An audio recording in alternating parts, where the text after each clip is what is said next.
est au Salle. Je ne perds jamais l'occasion de faire la publicité de ce lieu. Elle est au Salle Salamanca. On est toujours très bien accueillis par Diana et Juan. Bravo. Donc aujourd'hui, nous accueillons pour la 3e fois Monsieur Weber, professeur, comme vous le savez, en océanographie, spécialiste des fonds marins et des poissons. Des fonds marins. Aujourd'hui, en ce 1er avril, il va aborder l'histoire des aspects biologiques, philosophiques, existentiels, métaphysiques, archéologiques, artistiques. C'est un grand savant, spécialiste des poissons d'avril, bien sûr. Il va parler donc des poissons d'Andalouse, des gros et des petits poissons. Voilà, donc je donne la parole. Il va aborder cette question dans le contexte européen, dans un contexte d'influence, d'aller-retour, de contact des cultures, des langues, des littératures, des arts et des poissons. Voilà.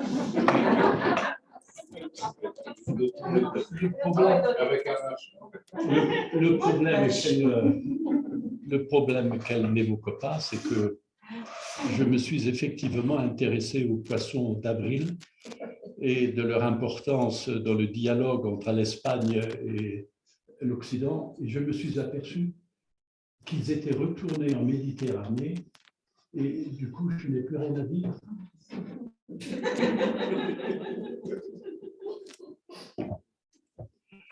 Alors, nous allons quand même continuer un peu notre étonnement de ce que Al-Andalus a marqué, a apporté de manière plus globale à l'Occident, à l'Europe, à la France, à l'Italie, a apporté d'abord à l'Espagne. N'oublions pas, surtout là, qu'il y a eu quand même un mariage entre les deux cultures. Alors, parler de l'influence, une fois de plus, c'est comme les 2 premières conférences, faire une synthèse entre des événements qui se sont passés sur plusieurs siècles, c'est absolument presque inouï de vouloir faire ça. Mais enfin, on va tenter. Donc, on va prendre par-ci, par-là quelques événements majeurs et on va réfléchir là-dessus. Alors, l'influence d'Al-Andalus, donc voilà les quelques points que je voudrais évoquer. C'est d'abord une influence de l'architecture mozarabe au 9e jusqu'au 11e siècle et l'architecture ou l'art, d'une manière générale, moudéjare, du 12e au 15e siècle. Alors, vous voyez déjà là ce qui est intéressant. Vous voyez que l'Espagne donc est envahie, oui, occupée à partir début du 8e siècle, 714, et il faut évidemment un certain temps pour qu'il y ait réellement un épanouissement d'une culture. N'oublions jamais que les Arabes vont trouver en Espagne une terre wisigothe. Ce sont les Wisigoths qui sont maîtres de l'Espagne. Les Wisigoths qui, eux, avaient chassé les Byzantins avant eux. Donc déjà là, il y a un formidable mélange entre l'apport byzantin, dont on a parlé, l'apport wisigoth, dont on n'a pas dit un mot, mais qui est tout à fait réel. Et là, aujourd'hui, donc, on aborde ce que les mots arabes. Alors peut-être une explication de mots arabes. Il y a 2 mots-clés, mots arabes et moudéjare. D'où vient le mot mots arabes? Eh bien, c'est un mot arabe, musta'arab, c'est-à-dire ceux qui sont arabisés. Arabe, c'est arabe, arabe. Et musta'arab, c'est ceux qui sont arabes, ceux qui parlent donc arabe et qui adoptent un mode de vie arabe. Ça, en espagnol, ça deviendra mots arabes. Le deuxième mot, moudéjare, un peu plus difficile, ça vient d'un autre mot arabe, Moudajjan. Mudajjan, qui signifie les domestiques. Alors, pourquoi les domestiques? Eh bien, parce que la population musulmane, ça, les Mozarabes, ce sont des chrétiens qui vivent parmi les musulmans. Les Moudehar, on les appellera Moudehar parce que ce seront les musulmans qui vont vivre dans les royaumes chrétiens. Hein, donc, c'est l'inverse. Alors, pourquoi on les appelle Moudehar, c'est-à-dire les domestiques? Eh bien, parce que c'est tout simplement la population plutôt basse, plutôt pauvre, plutôt moyenne, car, comme dans toutes les grandes révolutions, les riches, lorsque ça va mal, qu'est-ce qu'ils font?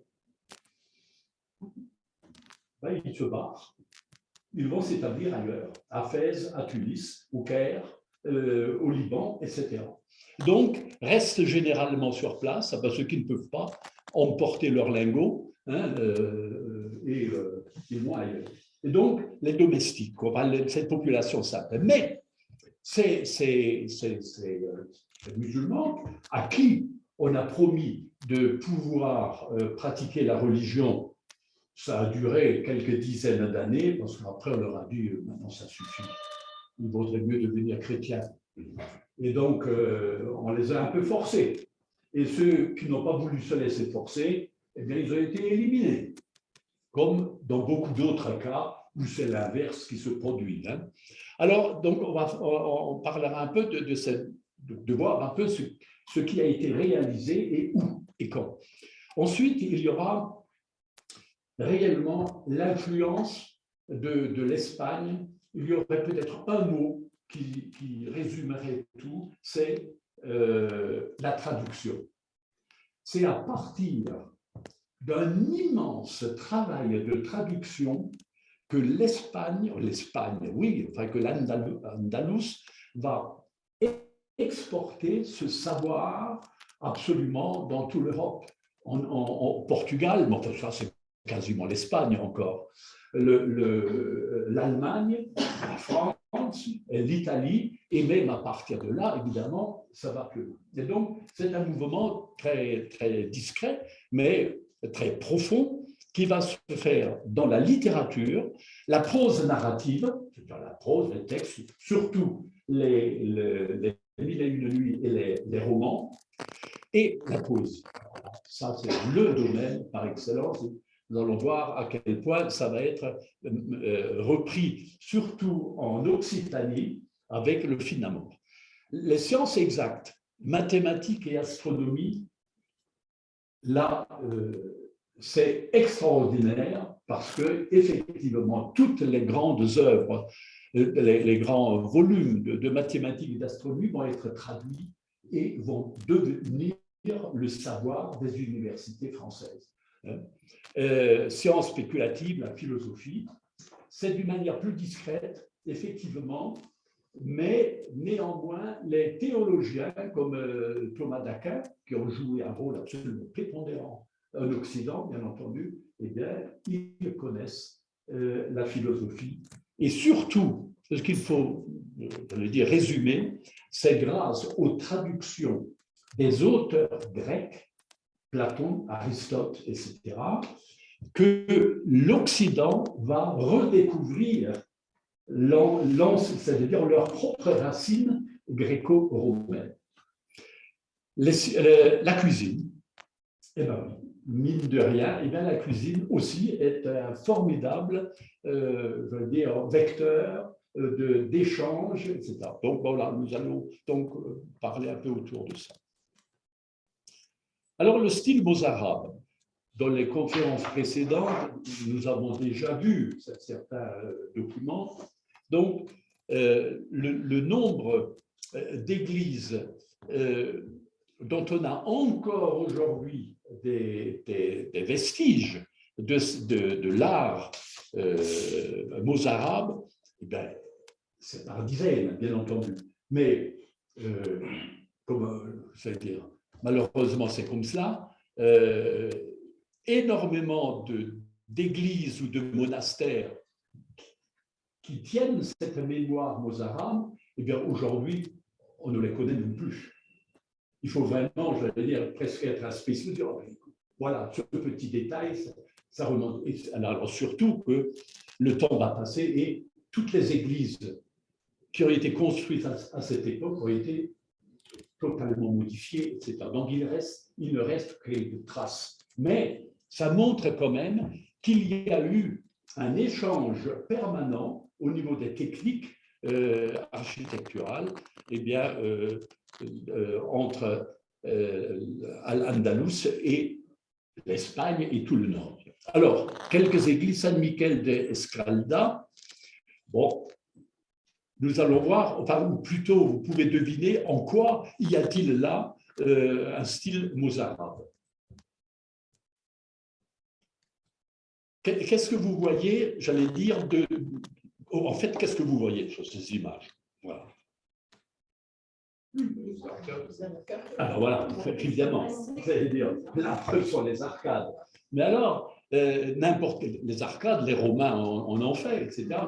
Mais qu'est-ce qui caractérise les arcades, justement, de cette époque-là, de l'époque arabe? Eh bien, bravo, c'est l'arc outrepassé. Alors, c'est quoi un arc outrepassé? Eh bien, voilà, c'est que vous avez donc la base, et au lieu que ça continue tout droit, eh bien, elle s'élargit, hein, et ça devient donc comme une espèce de bulle au-dessus. Hein. Voilà.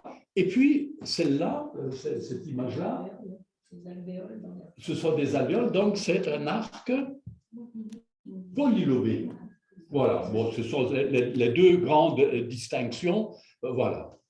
Alors, vous avez donc ça, vous reconnaissez évidemment la Jaferia de Saragosse, qui est absolument magnifique.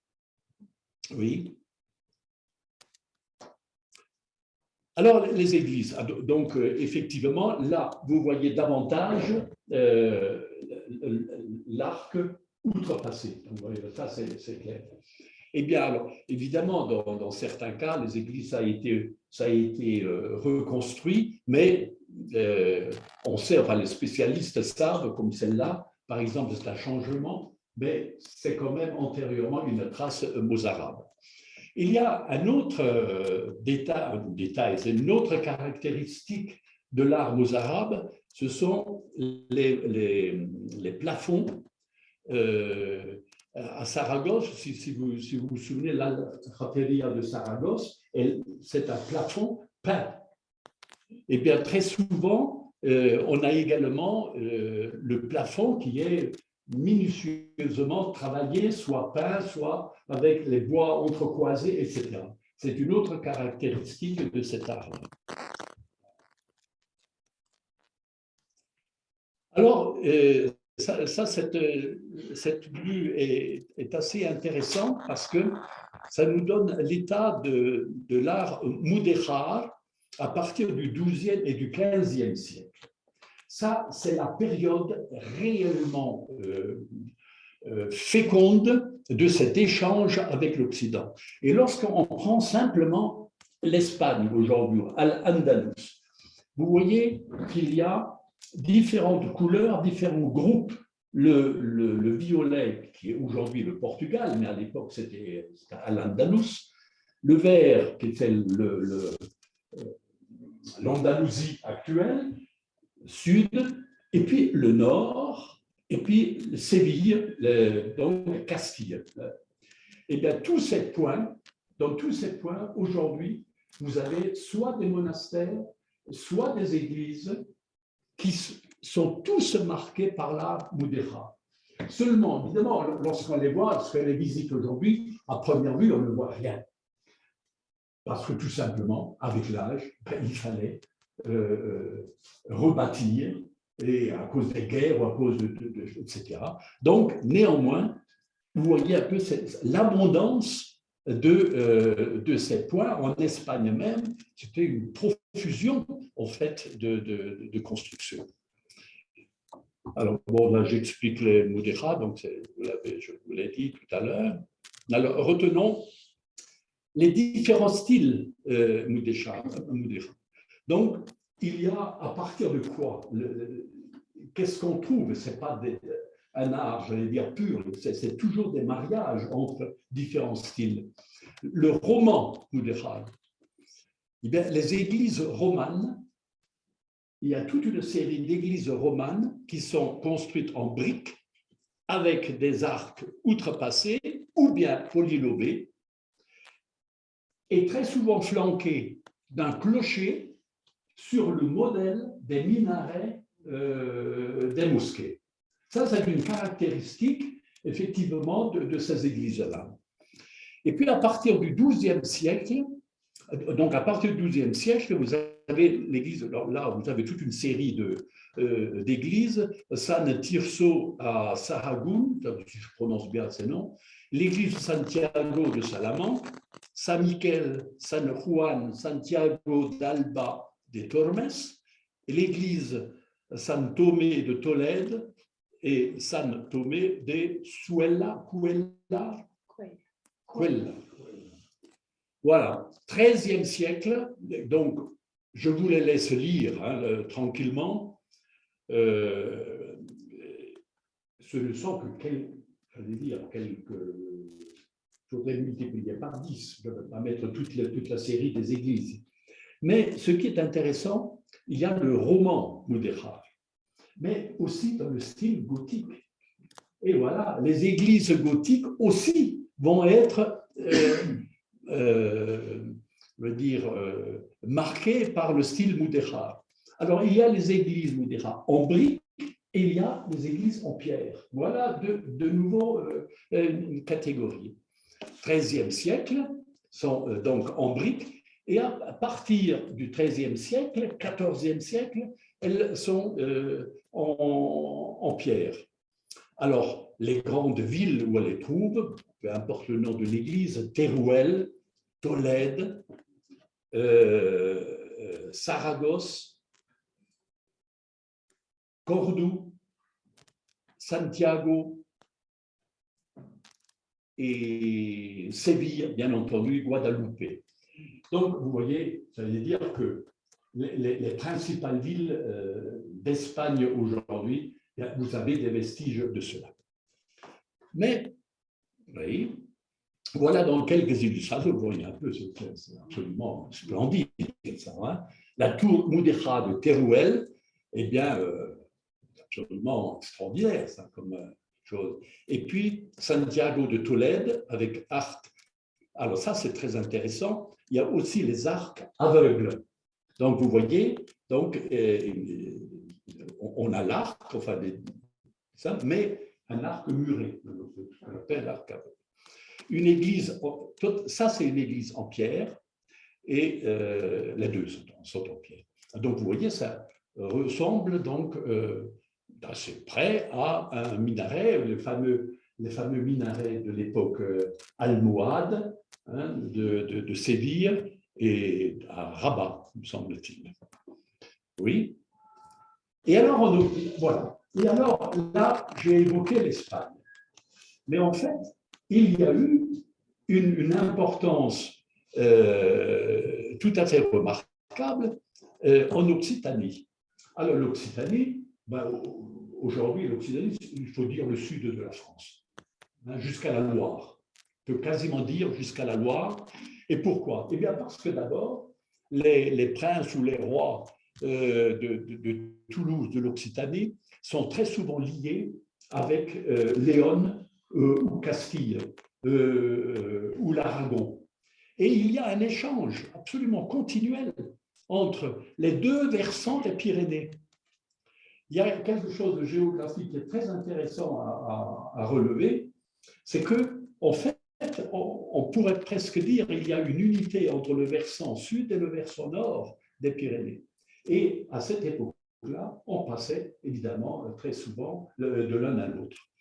Et donc, aujourd'hui, l'influence mozarabe s'est fait sentir dès le Xe siècle en Occitanie, donc il y a de nombreux vestiges, et un de ces vestiges, c'est le monastère de Saint-Michel de Cuxa, qui est absolument extraordinaire.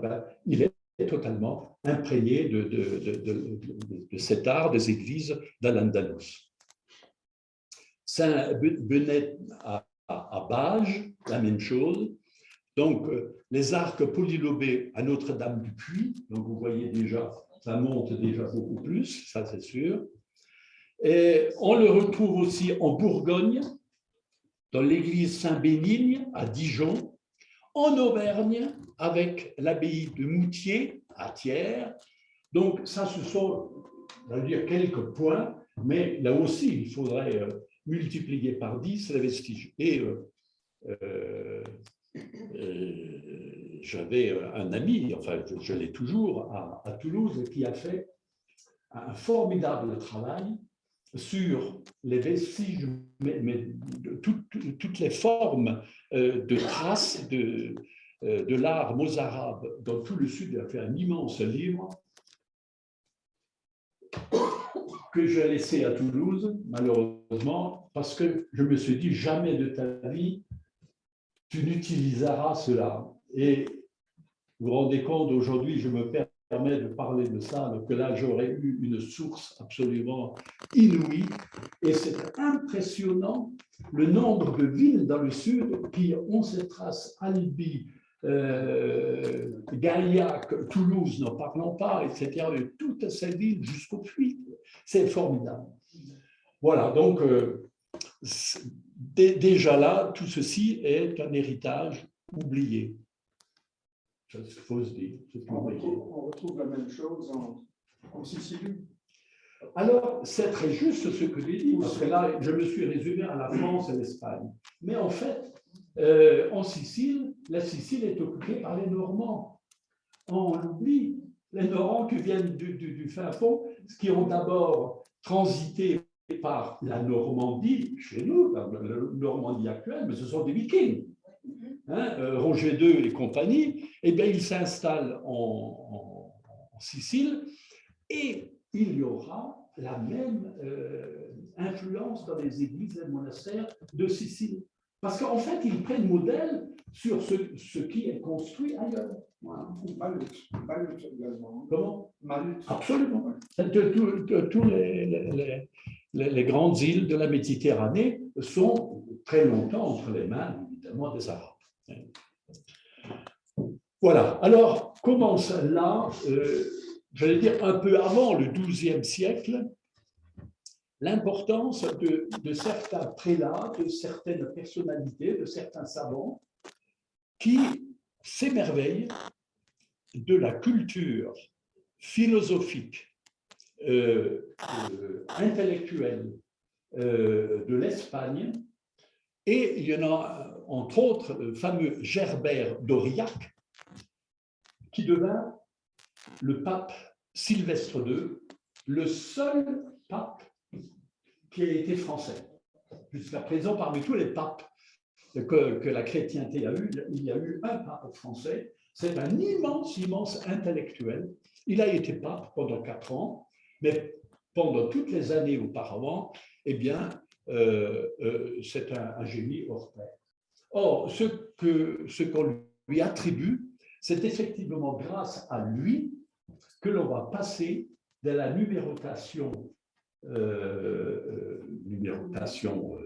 sur le modèle latin, romain, à la numérotation arabe.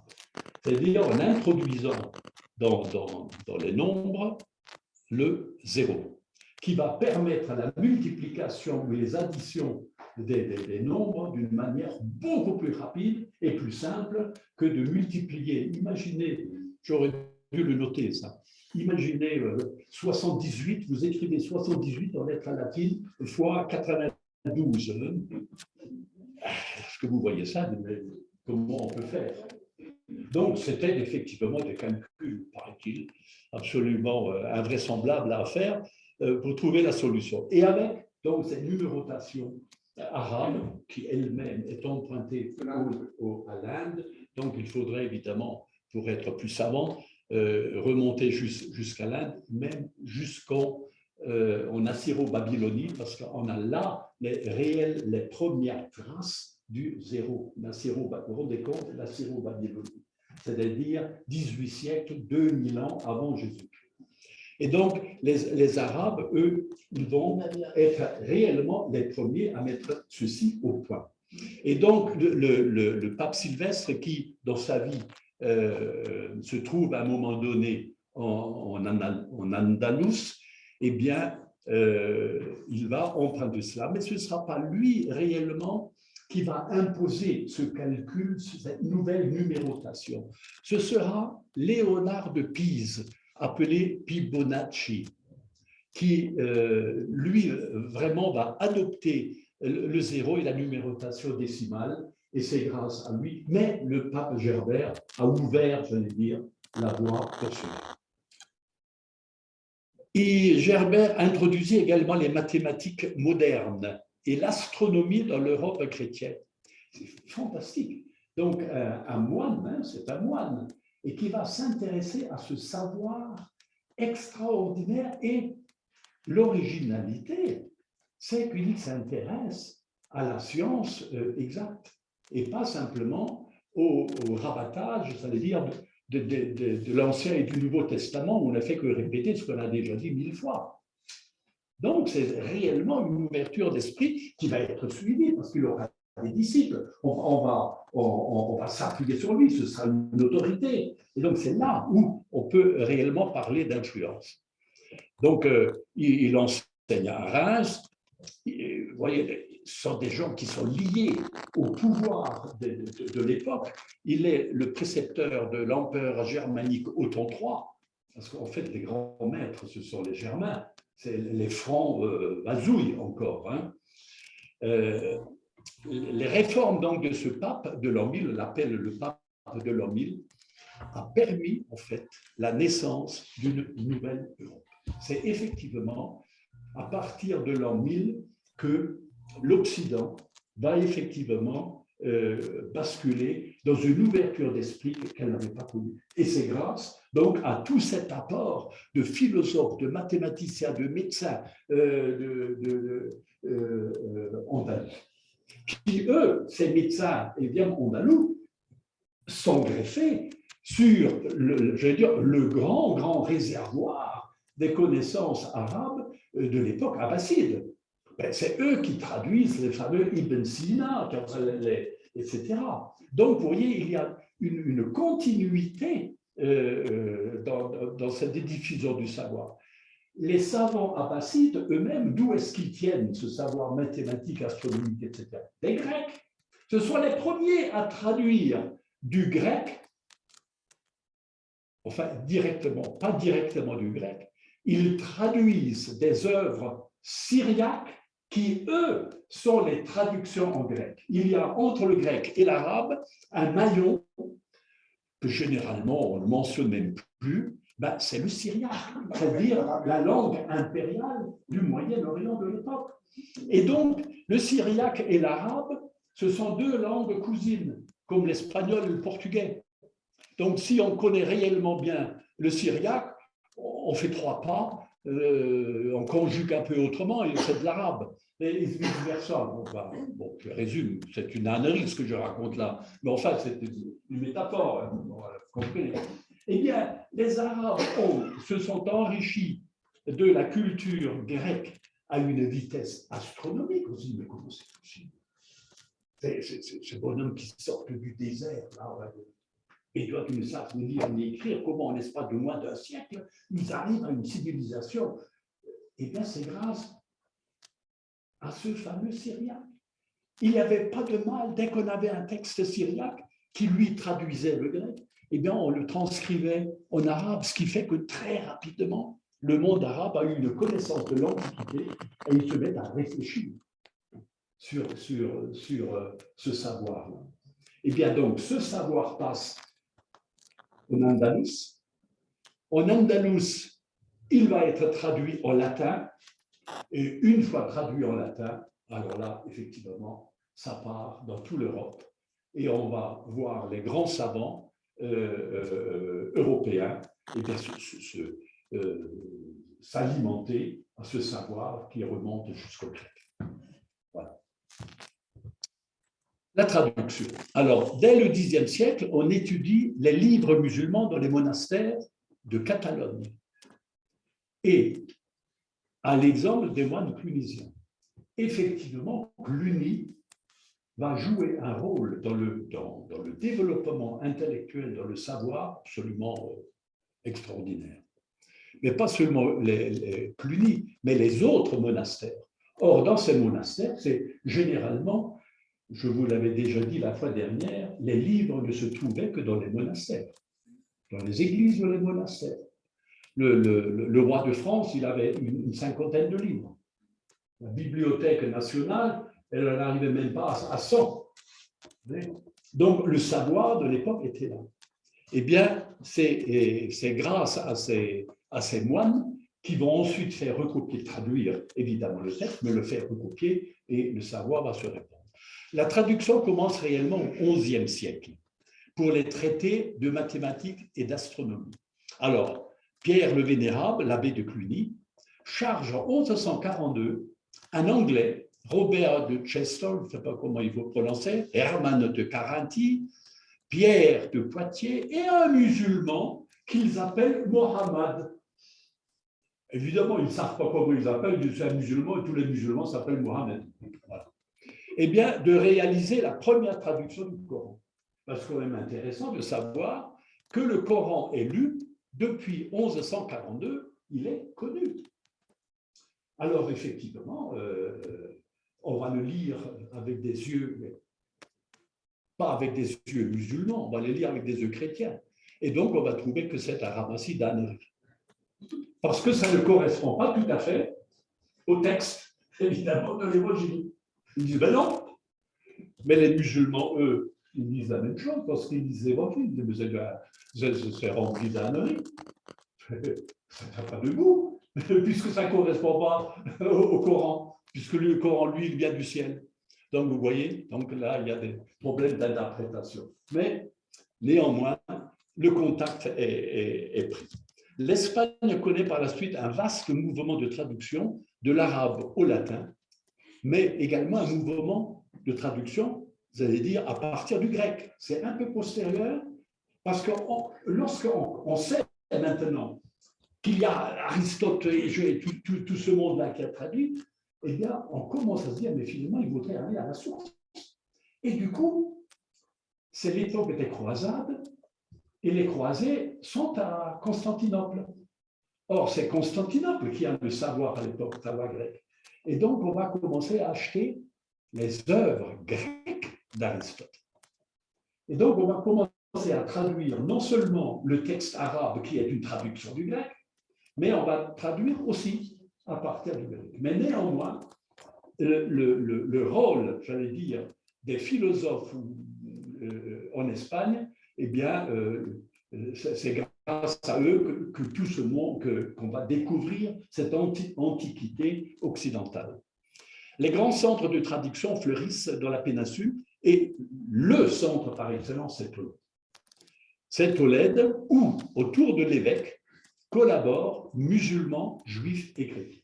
Et pendant 2 siècles, il y a là une activité intellectuelle absolument exemplaire, où effectivement les savants, les intellectuels, les hommes de science, qu'ils soient musulmans, juifs ou chrétiens, se rencontrent et font un travail commun. C'est cela qui a donné lieu souvent au mythe du dialogue entre christianisme et chrétien. Alors que ça, n'y croyez plus du tout. Ils se sont fait la guerre, les chrétiens et les musulmans, comme des larrons en foire, soit les uns, soit les autres. De toute façon, les chrétiens ne pouvaient pas admettre qu'il y ait des musulmans et les musulmans ne pouvaient pas admettre que les chrétiens veuillent les chasser, bien entendu. Mais il y a eu dans ce monde intellectuel certainement des échanges extraordinaires, ça c'est sûr. C'est-à-dire que lorsqu'on se place sur un côté politique, regardons ce qui se passe aujourd'hui.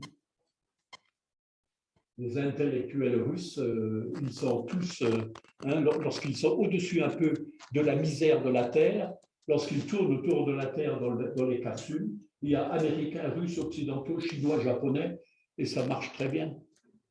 Il suffit de mettre les pieds dans la boue et on devient boueux. Et c'est la misère humaine. Allons-y. Alors, la traduction à Tolède. Première école, donc, de Tolède, qui est fondée en 1125 et qui dure donc, voyez-vous, une bonne vingtaine d'années par l'archevêque Raymond de Tolède. Et c'est lui, c'est ce fameux évêque ou archevêque qui prend conscience de la richesse des ouvrages arabes et qui prend conscience de devoir les traduire pour effectivement les répandre dans le monde qui ne lit plus l'arabe.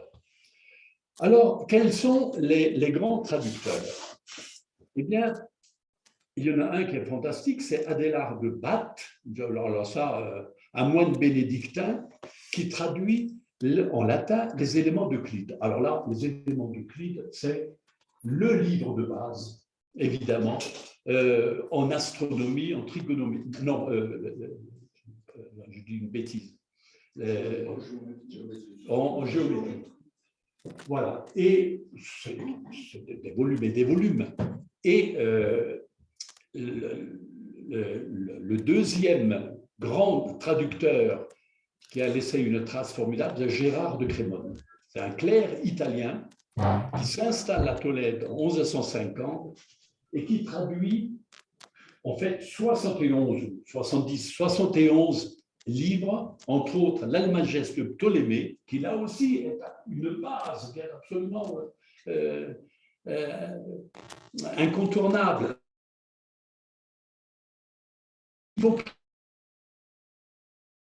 Il traduit aussi Hippocrate, Al-Khwarizmi.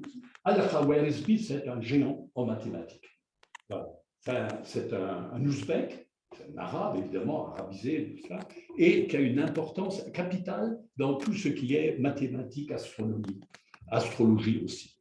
Alphonse de Castille, ou dit Alphonse le Sage, joue un très grand rôle. C'est un roi de Castille et de Léon, et c'est lui qui va aussi également lui-même être traducteur. Et il va pousser à ce qu'on divulgue ce savoir. Pierre le Vénérable, l'abbé de Cluny, ça ce sont de très grandes personnalités. Eh bien, Arnaud de Villeneuve, un illustre médecin et théologien qui traduit les œuvres de Galien et d'Ibn Sina, c'est-à-dire d'Avicenne. Donc, vous voyez, on va passer à autre chose, on va en travailler d'autres. Donc, Robert de Chestre, on a dit un mot, il y a Robert de Ketton, un autre anglais, c'est un anglais, Robert de Chestre. Robert de Ketton, un autre anglais traducteur au royaume de Navarre, alors que le premier est en Castille. Donc, ça montre bien que même en Navarre, il y avait aussi tout un centre intellectuel de transmission du savoir. Roger, alors on dit Bacon ou Bacon? Bacon. Bon, je connais rien en anglais, donc c'est un franciscain, un alchimiste anglais qui a joué un rôle au Moyen-Âge d'une manière là aussi exceptionnelle. Raymond Lulle, franciscain, qui lui écrit en arabe. Il est tellement arabisé ou tellement au fait du savoir qu'il est capable d'écrire en arabe. C'est un catalan, il écrit en catalan, évidemment aussi en appelé, également en latin, et il est appelé Arabicus Christianus, le chrétien arabe, tellement il est, j'allais dire, dans ce savoir arabe. Jeune, alors ce qui est curieux, c'est un amusement, jeune, il a écrit des chansons d'amour, des chansons qui vont être chantées évidemment à la guitare, etc. Et nous allons voir un peu plus loin que ce n'est pas pour rien. Pourquoi on s'amuse d'une certaine manière à faire des chansons d'amour.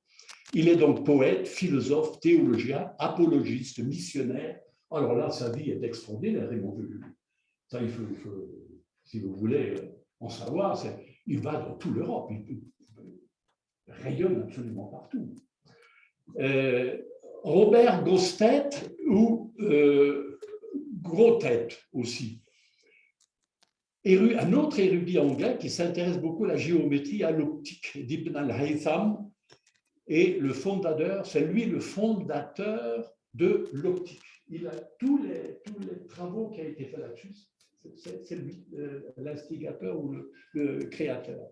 David le Juif traduit les œuvres de Razi en latin, aussi Razi qui est absolument un monument. Arnaud de Villeneuve et Alfred de Saint-Réchel, lui, il réside en Espagne de 1190 à 1200 et il s'est traduit le De Plantis de l'arabe en latin et résume le fameux Kiteb Shifer d'Avicenne, le livre de la guérison de l'âme. Alors ça, c'est un ouvrage absolument capital, le Shifer, qui a été traduit, commenté pendant tout le Moyen-Âge. Donc voilà l'importance, ça aussi, hein, ce sont les principaux, mais vous avez souvent des anonymes qui traduisent un tas de livres qui sont traduits par des anonymes, évidemment. Mais ce travail de traduction est fantastique. Alors, bon, voilà. Alors, et pour vous dire, à partir du XIIe siècle, XIIIe siècle, voilà la configuration de l'Espagne. Ça, c'est Castille, Léon et les jaunes en les terres chrétiennes. Voilà ce qui reste maintenant, j'allais dire, du passé, où l'Andalous est résumé à l'Andalousie aujourd'hui. Et le Portugal lui-même se détache déjà de l'Espagne. Alors, Alphonse le Savant, donc ce sont des enluminures, parce que ces personnages-là ont une telle importance qu'on les dessine, on les marque dans les livres. Voilà, Gérard de Crémone, Judas ben Moshe, XIVe siècle, importance. Alors, je n'insisterai pas beaucoup aujourd'hui sur l'importance des savants juifs.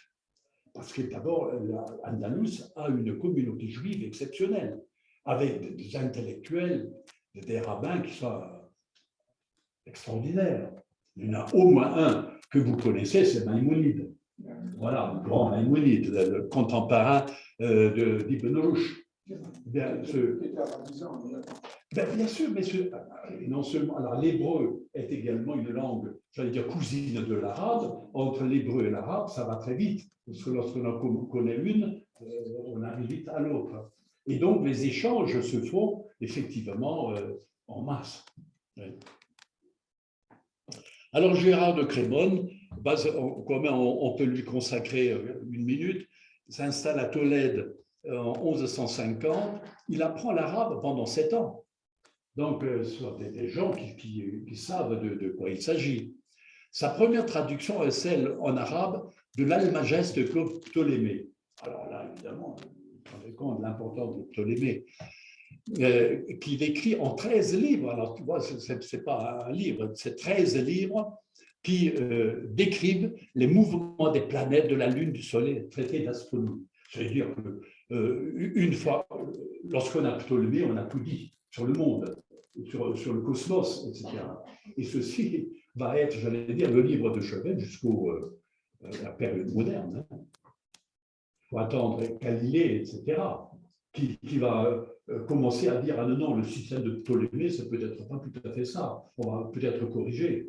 Donc là, Galilée, ça va mal se passer d'ailleurs pour lui. Ouh là là, il perturbe le cosmos. Hein. Et bien, voilà, donc, Gérard de Crémone. Et alors, nous tombons maintenant, on va laisser un peu les philosophes, les mathématiciens et tout ça, mais vous voyez, c'est ridicule ce que je dis. Il faudrait en parler pendant 3 jours, pas 3 minutes. Mais maintenant, dans le domaine littéraire où je suis peut-être un peu plus à l'aise, parce que je vais vite, parce que je n'en sais rien de tout ça, tout ce que je vous ai mentionné.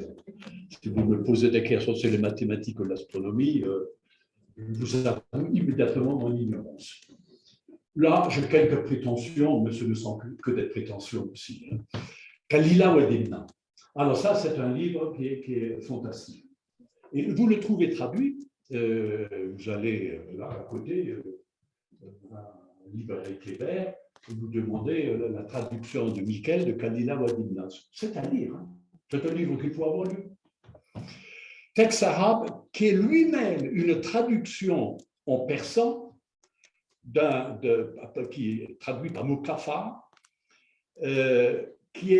dont les racines font partie du Panchatantra indien. De même que les Mille et une nuits. La source des Mille et une nuits, c'est le Panchatantra, qui sont traduits en persan. Ça donne un livre spécifique, le titre en persan m'échappe maintenant. Et donc, Alphonse X le Sage le fait traduire en 1250 en castillan. Et à partir de cela, eh bien, le livre va être diffusé, va être recopié. Et ce qui est intéressant, disons d'abord, il y aura une version en hébreu, une version en latin dès le XIIIe siècle, donc 1200 et quelques, une version en allemande au XVe siècle, en espagnol moderne au XVe siècle, italien, hollandais, danois. Donc vous voyez, c'est un livre qui est formidable. Il s'agit de quoi dans ce Khalila Wadimna? C'est un livre qui est adressé aux monarques, aux sages, aux rois, où l'auteur met en scène deux chacals, qui s'appellent l'un Khalila, l'autre Dimna. Et ce chacal se raconte des histoires et il raconte des fables. On raconte donc, c'est-à-dire pour mettre dans la tête des gouverneurs qu'il faut se méfier, par exemple, des flatteurs, eh bien, on raconte une petite histoire, Corbeau et le renard. On dit, ben voilà, si on écoute les flatteurs, voilà ce qui va nous arriver. Si on ne fait pas cela, voilà ce qui risque d'arriver. Donc, en fait, c'est un livre de sagesse, mais sur le mode des fables moralisants. La Fontaine connaît la version latine. Or, lorsqu'on regarde les fables de La Fontaine, il y en a beaucoup qui ont absolument une version dans Khalila Wadimna. Ce n'est plus deux chacals qui se font des histoires ou qui se rencontrent, mais chez La Fontaine, ce sera le loup et le renard, bien sûr. Voilà.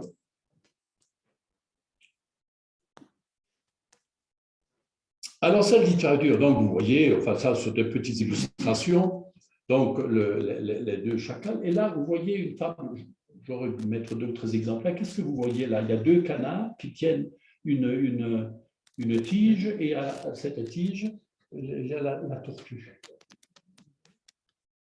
C'est une fable de La Fontaine. Vous connaissez cette fable? Non?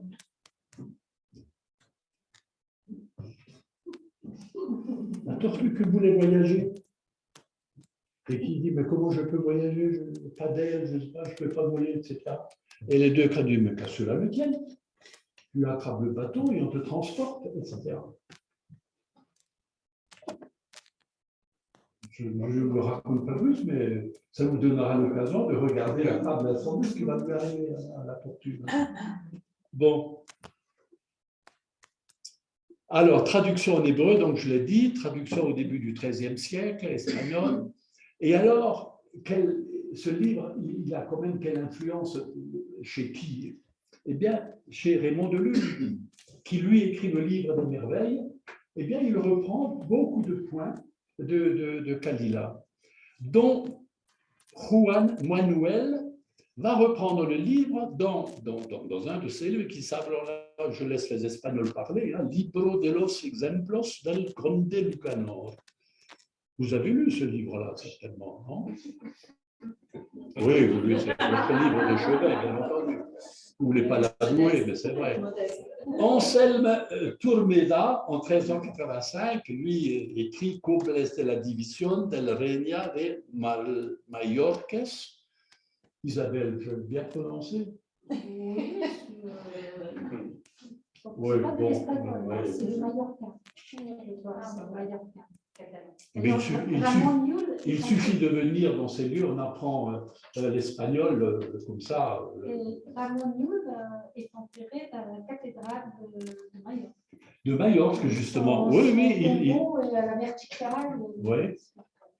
Le roman de Renard, hein, où il y a le loup et le renard. Et évidemment, le roman de Renard est aussi inspiré par Kila Oudena. Et La Fontaine, évidemment, j'en ai parlé. Les Mille et une nuits. Alors, Les Mille et une nuits, bien entendu, alors c'est un texte majeur qui est traduit en espagnol, mais Les Mille et une nuits, ce sont en fait des récits, c'est une collection réunie de différents récits. Alors, on a le cheval d'ébène, cette fable du cheval d'ébène, le cheval volant, eh bien, c'est Cléomades, c'est Adénète Leroyce, Reyes, je ne sais pas comment, voilà, Adénète qui fait un roman là-dessus. Aboul Hassan, un conte qui est très beau dans Les Mille et une nuits. Aboul Hassan, oh, ça c'est fantastique ça comme conte. Eh bien, Calderon s'inspire de ce conte pour décrire sa pièce La vie est un songe. Uns el-Oujoud, deux amis, eh bien, ça donne le livre d'Amik et Amat de Ramon de Lul. Et Qamar al-Zaman donne la Doncella Théodore de Lope de Vega. Donc, vous voyez bien, tout ça, Calderon, Lope de Vega, ce sont des théâtreux, ça, je crois. Hein, et donc, des pièces de théâtre qui sont inspirées par Les Mille et une nuits. Alors, ce livre, évidemment, va être traduit. Alors, en France, au début du XVIIIe siècle, par Antoine Galland, donc là, vous avez aussi la traduction de Galland, elle est toujours en cours en France. Il y a quelques années, Les Mille et une nuits ont été mises au programme de l'agrégation. Bon, c'est un texte absolument, incontournable. Et là, la traduction anglaise, qui est réputée pour être une des très très bonnes traductions, c'est celle de Burton en 1835. Ensuite, eh bien, une deuxième traduction française, c'est de Marc Bruce. Les uns disent que c'est Marc Bruce qui est la meilleure, d'autres disent non, c'est Galland. Alors, Galland écrit les contes dans le style de l'époque de Louis XIV, où on ne nomme pas encore un chat, c'est-à-dire on fait, dès qu'il s'agit évidemment de parler de quelque chose de plus intime qui se trouve en dessous de la ceinture, eh bien là on trouve des formules, voilà. Alors que Mardrus, lui au contraire, se régale comme un peu Rabelais, d'en rajouter même un peu, s'il le faut, sur ce chapitre-là. Donc Mardrus est également à lire, moi j'aime bien Mardrus, parce qu'il est le plus proche, en fait, du mot du texte. En 1960, la traduction de René Khawam, qui est un Syrien d'Alep, qui a retraduit de nouveau Les Mille et une nuits, et puis la dernière traduction de Miquel et de Bencher, qui se veut une traduction scientifique, moderne, etc. Enfin, voilà, chacun y va un peu de son style. Bencher qui a été imam. Ah non, il est de là. Non, il n'a rien à voir avec l'imam Bencher de Marseille. Non. Il est le frère d'un militaire Bencher à Alger. Non, c'est une autre famille. Non. Alors, l'influence des Mille et une nuits jusqu'à aujourd'hui, eh bien, c'est 250 films quand même qui ont été faits sur les Mille et une nuits. C'est quand même pas rien. De nombreux opéras. Alors évidemment, on ne peut pas louper le Karl Maria von Weber, mais rassurez-vous, ce n'est pas mon cousin. Et à Mozart, La flûte enchantée, qui est tout à fait inspirée aussi de Mille et une nuits. Lutz, Lecoq, la musique, Rimsky-Korsakov, Scheherazade, Bizet, Debussy, Massé, Gounod, Gluck, Saint-Saëns, Ravel, tout cela, c'est l'influence des Mille et une nuits. Alors, on l'illustre. Alors voilà, par exemple, les livres du Moyen-Âge, donc les illustrations, c'est magnifique avec le texte. Ouais. Alors, pour les mille et une, les illustrateurs, parce que là aussi, ça a donné lieu à des talents inouïs. Alors, il y en a un, évidemment, Gustave Doré et Léon Carré.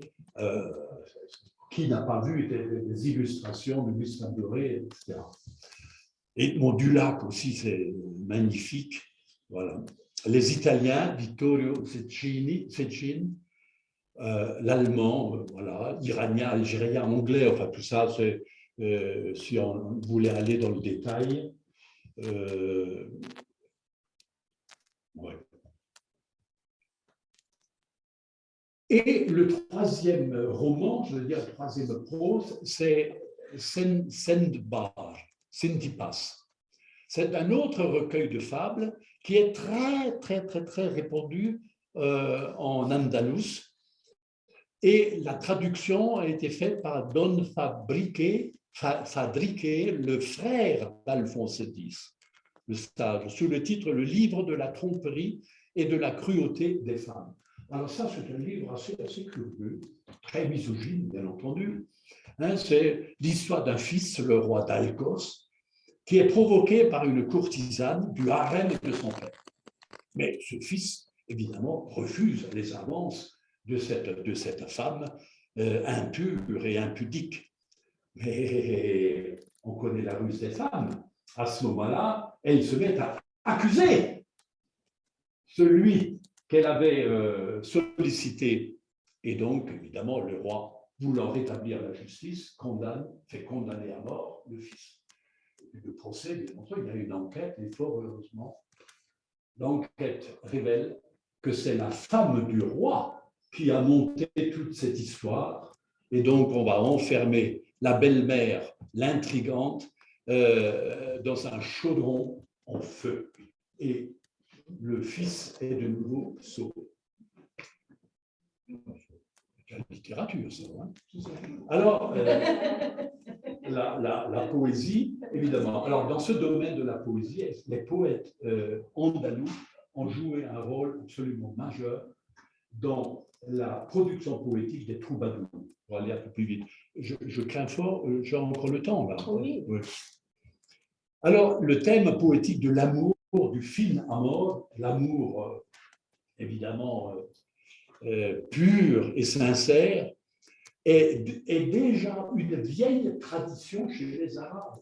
Les Arabes qui ont une tribu en Arabie qui s'appelle les Banu Uzra, qui depuis avant l'islam, 1 ou 2 siècles avant l'islam, chantent déjà l'amour de la femme d'une manière absolument splendide, et où on est prêt à mourir pour la belle que l'on aime. Eh bien, ce thème-là va... Tu ne veux plus mourir? Non. Ça vaut pas le coup. Non, ça vaut pas le coup. Bon, enfin, c'est pas grave non plus. Donc, ce thème a été développé par les poètes, les grands poètes omeyyades. Et n'oubliez jamais que les Arabes d'Espagne, ou disons le calife d'Espagne, c'est un omeyyade. C'est le seul survivant de la dynastie des Omeyyades. Et donc, le courant de ce genre poétique va effectivement fleurir aussi en Andalous. Le thème de l'amour impossible. Donc, ah oui, ça c'est formidable. Le thème de l'amour impossible se trouve dans certains contes des Mille et une nuits. Alors, on a là des récits où un jeune persan, évidemment, c'est toujours soit le fils d'un marchand, d'un très riche marchand, ou soit un prince qui tombe amoureux de la favorite du sultan, Abbasside. Vous vous rendez compte? C'est-à-dire, non seulement, là, il y a quelque chose de terrible, non seulement c'est déjà criminel de vouloir aimer la favorite du sultan, mais en plus, celui qu'il aime, c'est un étranger, ce n'est pas un arabe, c'est un persan. Et donc, du coup, comment faire pour ça fonctionne? Alors, ce récit, ce thème dans les minuits, c'est formidable, parce qu'il y a des ruses qui sont faites pour que malgré tout, ils puissent se rencontrer. Et effectivement, Haroun Rachid, malheureusement, découvre un jour l'amour entre une de ses favorites et l'amour. Et ça ne peut que mal se terminer. Il les sépare, les deux meurent d'amour. Et il apprend plus tard que ces deux sont morts parce qu'ils s'aimaient. Et bien que fait Haroun Rachid? Il leur fait construire un mausolée et il réunit les deux dans le même mausolée. C'est pas beau, ça? C'est beau. Évidemment, c'est beau. Alors, les poètes andalous poursuivent un genre poétique qui deviendra en Occident le fameux fin amor et en Allemagne le Minnesang. Le Minnesang. Nous allons donc voir un peu le fin amor et le Minnesang. Alors, quel est le poète andalou qui a le plus, j'allais dire, impulsé ce genre?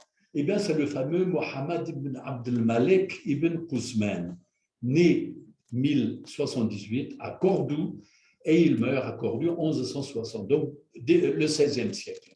C'est un des poètes les plus célèbres d'Al-Andalus. Il produit de la poésie classique, mais surtout, il est connu pour son zajal. Alors, le zajal, c'est une poésie à strophes. Ce sont des strophes. Et ensuite, de la poésie arabe, la poésie classique en arabe se termine toujours par une seule rime. Tout le poème doit se terminer par une rime unique. Et donc, là, il y aura un changement. Il y aura donc la rime unique pas suivie, mais il y a des refrains qui vont se former et qui reprennent les rimes, comme vous voyez, D, B, C, B, A, B, etc. Et donc, c'est tout un travail comme cela sur le zajal. Alors, le style d'Ibn Quzman est tout à fait semblable à la poésie que les troubadours, ils l'adoptent, quoi, c'est-à-dire ils l'imitent. Son approche de la vie est donc comme celle des troubadours, et sa poésie mélange l'arabe avec des mots romans. Alors ça, c'est quand même assez extraordinaire. Comment il y a déjà dans la langue populaire ces emprunts de deux langues. Voilà. Tous ces poèmes, tous ces mouacharats, oui, sont chantés d'ailleurs. Ah, mais c'est ça, de toute façon, les mots que l'on donne, bien sûr, ces poèmes sont des poèmes chantés. D'ailleurs, cette forme poétique a fasciné les poètes européens très avant dans l'histoire. Le 19e siècle, Théophile Gautier était fasciné par le ghazal. Totalement. Alors, ne parlons pas de la fascination exercée sur Goethe, n'est-ce pas? Mais lui, c'était par le biais du grand poète Hafiz de Shiraz, persan. Le Ouais. divan occidental-oriental est complètement infusé, n'est-ce pas, par cette fascination. Oui. Et ce qu'il faut savoir, c'est que Goethe a étudié l'arabe et le persan. Il avait étudié l'arabe, voilà. Mais il n'a jamais osé. Il n'a jamais osé écrire de ghazal. Oui. Non. Jamais osé. Mais il était fasciné par cette forme. Et Goethe, dans le Orientage, comment le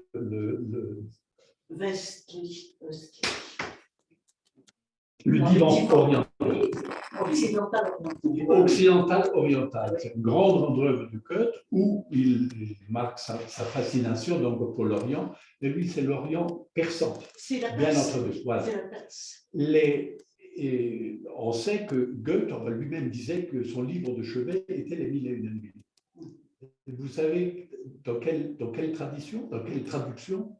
De la traduction de Galland. De Galland. Ah oui, mais la traduction de Galland, en Europe, elle a généré même la toutes les naissance d'un traductions. genre nouveau, le récit oriental. Oui, la traduction de Galland va être la traduction qui sera reprise par une dizaine de langues occidentales avant que l'on ait les premiers manuscrits arabes de Calcutta et de Boula en Égypte. D'ailleurs, il est très intéressant de constater que les 1000 et une nuits ont été traduites à partir de traductions. C'est-à-dire C'est ça, de la Galland. traduction qui faisait autorité servait de modèle. Oui. On ne revenait pas à l'arabe. Oui. C'est un phénomène extraordinaire. Oui, cette oui. diffusion. Galland a été une source de traduction pour les 1000 et une nuits pendant quasiment un siècle. Et ensuite, donc, lorsqu'ont été imprimés les premiers manuscrits à Calcutta, en Inde, par un Anglais, eh bien, à ce moment-là, on va traduire, les Occidentaux vont reprendre la traduction des 1000 et une nuits, mais cette fois-ci à partir de l'arabe. Voilà. Et voilà, donc on va passer. Alors, le fin amour. Fin amour. L'amour pur, amour courtois, est développé donc pendant le Moyen-Âge. C'est un idéal de vie. En fait, se cache là derrière, parce que en fait, les grands poètes, les troubadours, vont impulser une poésie absolument inconnue en Occident. Et l'initiateur du genre, c'est Guillaume IX d'Aquitaine, qui est poète. Il est le grand-père d'Aliénor d'Aquitaine. N'oubliez pas que d'Aliénor d'Aquitaine est la mère de Richard Cœur de Lion, qui parlait parfaitement occitan et qui ne parlait pas un mot d'anglais, et qui était roi d'Angleterre. Et Aliénor d'Aquitaine va développer, va être un relais également de la diffusion de ce genre de poésie que les troubadours vont mettre en avant. Alors, d'où est-ce que cela vient? Eh bien, déjà, le père de ce Guillaume d'Aquitaine, son père, Guillaume VIII d'Aquitaine, commande en 1063, tenez-vous bien, la croisade de Barbastro avec Sánchez Ramírez. C'est-à-dire que ça montre bien que les princes, les comtes, etc., d'Occitanie sont totalement liés avec les princes d'Al-Andalus dans la reconquête. Et donc, ils connaissent parfaitement bien ce qui se passe du côté arabe. Et les échanges vont se faire grâce à ces contacts-là. Oui. Alors, on va aller un peu plus vite. Le Fin amour, c'est d'abord un roman, le fameux roman de la rose, ça c'est qui va expliciter évidemment le thème du Fin amour, de l'amour sublime. Alors, avec la symbolique de la rose, tout tourne autour du jardin, du bonheur, la rose rouge qui symbolise les plaies du Christ et donc de l'amour céleste. Cette rose est appelée Rosa Candida dans la Divine Comédie. La rose blanche représente à elle la perfection et la Vierge. La poésie courtoise au Moyen-Âge considérait au contraire la rose comme le symbole de l'amour terrestre, bien que cet amour soit épuré, sublimé et d'essence quasi mystique. Voilà. Et donc, nous sommes dans le thème général. On va passer plus loin. Les troubadours. Alors, vous voyez là des illustrations, parce qu'en fait, vous pouvez peut-être être étonné par cette chose-là où on voit une femme et un homme se baigner dans la même eau.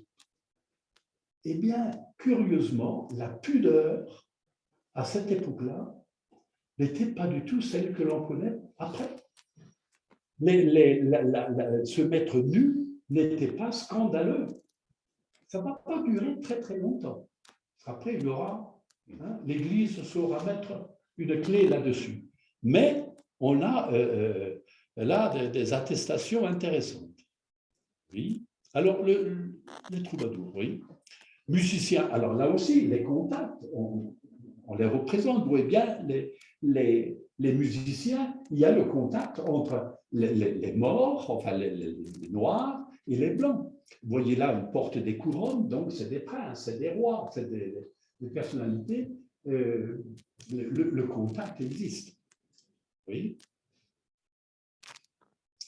Alors, Guillaume d'Aquitaine, évidemment, c'est lui qui a lancé la mode, donc comte de Poitiers et d'Aquitaine, hein, donc grand-père d'Aliénor. Seigneur de Toulouse, il participe à la Reconquista avec Alphonse le Batailleur, donc il est très souvent en Espagne et il voyage aussi, il va en Orient, à Antioche, etc. Tout ça, ce sont des gens qui ont l'esprit ouvert. Alors, un de ses poèmes, je ferai chansonnette nouvelle, avant qu'il vente, pleuve ou gèle, Madame me teste, m'éprouve, pour savoir combien je l'aime. Elle a beau me chercher querelle, jamais je ne renoncerai à elle. Je me rends à elle, je me livre. Elle peut m'inscrire en sa charte. Elle ne me et ne me prenez pour ivre si j'aime ma bonne dame, car sans elle, je ne puis vivre. Tant de son amour, j'ai grand faim. C'est-à-dire, on ne peut plus vivre sans elle. Ça, c'est un thème tellement nouveau. Alors là, le Moyen-Âge flamboyant, alors ça c'est une référence, on va assez vite dessus, c'est un ancien collègue de l'Université de Toulouse, M. Zinc, qui est d'origine alsacienne, et qui a fait un ouvrage qui ressemble 10 poèmes du XIIe jusqu'au XVe siècle, et sur ce thème-là. Alors, voilà les chants, c'est-à-dire l'importance de ces troubadours. Alors, j'ai mis sur les deux rangées, vous voyez, les Minnesänger, c'est-à-dire qui chantent en allemand, et c'est le même genre, les chanteurs ou les troubadours allemands et les troubadours français. Alors, il y a quelques-uns, évidemment, peut-être je ne me trompe pas si je disais qu'ils vous sont tous inconnus, évidemment. Ça, moi, je n'ai jamais non plus entendu parler dans mes études qui étaient ces fameux troubadours réellement. Mais en allemand, Gottfried von Straßburg, XIIIe siècle, il y a Walter von der Vogelweide. Walter von der Vogelweide, ça c'est vraiment Reimar von Zwetter et Wolfram von Eschenbach, qui lui fait Parzival, évidemment. Il y a Tannhäuser, évidemment, et Heinrich von Meissen, aussi, 14e siècle. Enfin, vous voyez, là encore, ça, ce sont les principaux troubadours, je vais dire, allemands. Troubadours français, Marc Cadreux, Guillaume d'Aquitaine, évidemment, Aliénor d'Aquitaine, Geoffrey Rudel. Geoffrey Rudel. Il part chercher, il veut absolument rencontrer sa belle qui est à Tripoli, au Liban. Et il fait un long voyage et il arrive sur les côtes de Tripoli et là il meurt. Il a tenu le coup, son cœur a tenu le coup pendant tout le voyage et au moment où il allait embrasser sa belle, eh bien il meurt. Alors tout ça c'est évidemment de très longs poèmes. Émeric de Sarlat, ça c'est un poète qui vient à côté à Sarlat. Sarlat, c'est une petite ville, enfin un hameau, il ne reste plus qu'un château à côté de Castres. Comme ma sœur habite à Castres, je suis souvent allé voir ce château du troubadour, voilà, Émeric de Sarlat. Guillaume d'Aquitaine, voilà, Raymond de Miraval, Guillaume d'Orange, Raymond VI de Toulouse. Raymond VI de Toulouse, qui a construit le château de Tripoli. Et c'est le seul croisé qui part de France et qui ne reviendra plus chez lui. qui part en pèlerinage, parce que les croisés, à l'époque, c'était pèlerinage qu'ils font. Le mot croisade ne recouvre pas la vraie réalité. Et Raymond a fait le vœu de partir en Terre Sainte, de délivrer évidemment Jérusalem, avec la promesse de ne pas revenir. Et donc, il s'installe à Tripoli, et le château de Tripoli, qui est tout à fait, enfin, c'est plutôt son fils qui l'a réellement aménagé, est toujours visible, et voilà, un très beau monument. Pierre Pailleret ou Pierre Vidal, Pierre Raymond de Tolosa, de Toulouse, Guillaume Figueira, toujours toulousains, ont produit un nombre impressionnant de troubadours, la région de Toulouse. Voilà. Et alors, les troubadours de Catalogne et d'Aragon. Là, on parle des Français, mais il y a aussi des troubadours en Espagne maintenant. Vous avez là un nombre tout à fait impressionnant, que vous connaissez tous.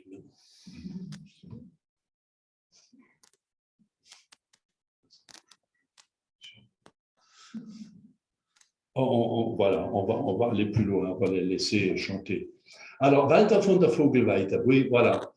Eh bien, il naît au début, donc 1170, poète lyrique allemand le plus célèbre du Moyen-Âge contemporain de Wolfram von Eschenbach. Influencé par Reinmar von Hagenau. Voilà, quand même. Le poète attitré de la cour de Vienne, quand même pas rien. Walter est le représentant du Minnesang. Il chante aussi « Il y a l'amour pour une dame noble que pour une femme du peuple ». Donc, parce que tous ces troubadours-là, rassurez-vous, c'est des chants de cour. Ce n'est pas le peuple, hein, c'est la haute société, évidemment. Oui. Alors, le fameux Reinmar de Hagenau, le vieux Reinmar, vécu à la cour de Vienne, 1190, participe même à une croisade avec le duc Léopold d'Autriche. Il jouit d'une grande réputation et est très admiré par le grand des Minnesänger, Walter von der Vogelweide. Voilà, donc tout ça, évidemment, ils ont des liens entre eux, hein, mais des liens du grand monde. Allons-y. La médecine. Alors, la médecine, effectivement, là encore, la médecine va faire un progrès en Occident grâce aux grands traités arabes qui sont traduits. Et l'endroit, c'est-à-dire où l'université la plus célèbre en médecine, c'est Montpellier, le grand centre. Et on doit à Gérard de Crémone et à Marc de Tolède, eh bien, la traduction de ces ouvrages en médecine, hein, qui rappellent Hippocrate, Galien, etc., et qui sont traduits en arabe.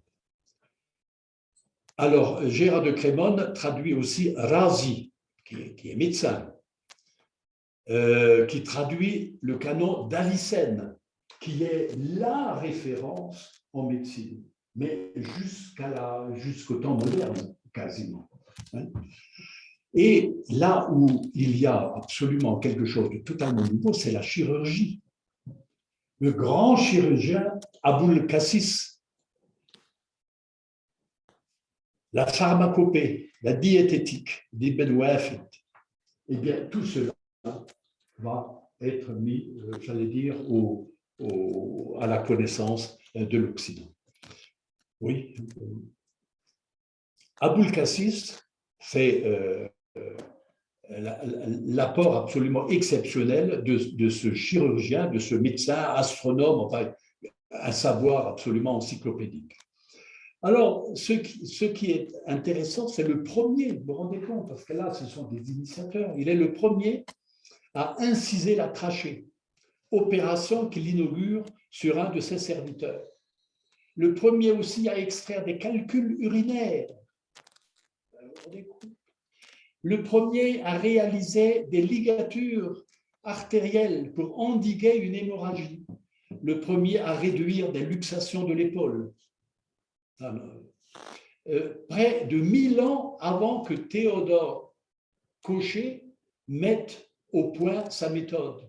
Le premier à opérer des anomalies du pénis et du scrotum, le premier à opérer des goitres, le premier à utiliser notamment dans les opérations du petit bassin la classique position alors de Trendelenburg, attribuée plus tard à ce chirurgien allemand, le premier à pratiquer l'excision des varices. C'est-à-dire, c'est absolument inouï. Et l'Occident va emprunter tout ça. Les mathématiques. Alors ça, c'est dû à Adélard de Bath, un anglais, est le premier à traduire les éléments d'Euclide. Donc, à partir de la version arabe, écrite par Al-Hajjaj Youssouf ibn Battal. Tout ça, évidemment, ce sont des noms qui ne nous disent rien comme ça. C'est presque bête de continuer comme ça. Mais retenons simplement que dès le XIIe siècle, M. Adélard de Bath, Robert Chesler traduit la première partie d'Al-Khawarizmi, l'algèbre, qui est un algèbre. Gérard de Crémone en fait une seconde version. Le mot jabr, un mot arabe, qui signifie replacer quelque chose, remettre quelque chose en place, ou réinsérer à sa place un membre désuni. Le mot sera traduit en latin par restauratio, restaurer quelque chose. Et le mot jabr a donné évidemment l'algèbre. Allons-y.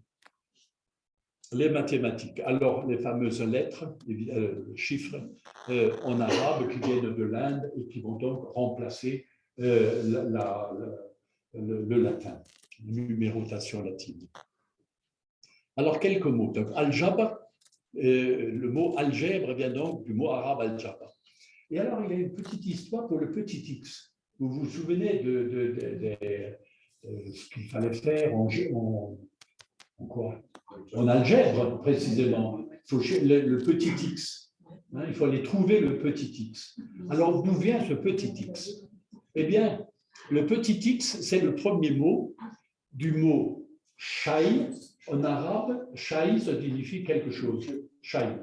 Et vous connaissez tous le mot chouya. C'est un chouya. Eh bien, chouya, c'est le diminutif de shay. C'est donc une petite chose. Un chouïa, c'est un petit chaille.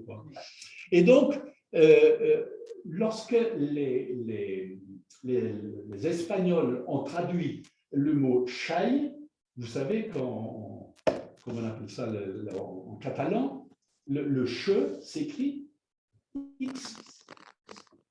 Vous voyez, vous savez, la cacha, la cacha. Voilà, cacha, etc. Et ben ça s'appelle, il faut lire, nous on lit caxa. Hein.